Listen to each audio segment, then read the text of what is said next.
No matter how crazy of a stunt Vin Diesel's character might do in this movie, I would honestly feel more safe in the passenger seat of his car while he's getting shot at than in my roommate's car while she's driving.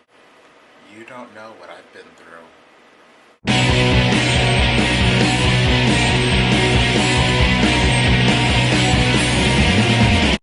Fast and Furious 6, or Furious 6, which was the title that popped up in my screening. The tagline for this movie, All Roads Leads to This, is actually surprisingly accurate. Like, they give you an entire last time on Fast and Furious before the movie starts because a lot of it is actually relevant to this story. Granted, it's presented in a way that's fairly incoherent, but it just shows you some faces that you'll need to remember. You don't need to, but you might want to rewatch the previous movies before going into this one. So at the start of this movie, everyone kind of had their happy ending in Fast 5, but The Rock found that picture of Michelle Rodriguez at the end of the last one, so you know they're going to have another adventure just to get her back. And for reasons eventually explained in the movie, she's working for this guy named Owen Shaw, played by Luke Evans, who just happens to be the guy that The Rock is trying to take down because he's all bad and stuff.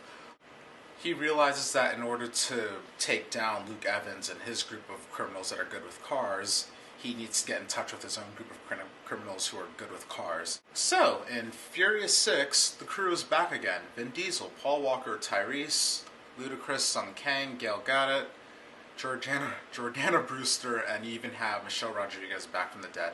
And even Gina Carano joins the group.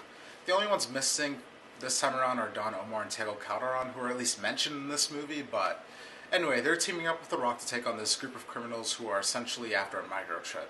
And the 2 hours that transpire are just absolute craziness.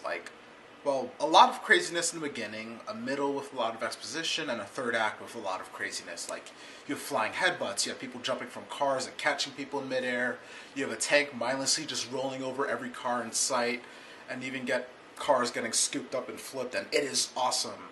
And for all the craziness that transpires throughout the movie, the thing that makes this really work are the characters. Like, you really do like these characters and their relationships with each other, and when things are funny and serious, they play off each other well.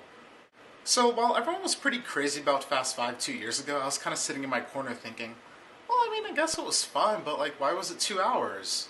This movie's also 2 hours, but it worked more for me than the previous one did.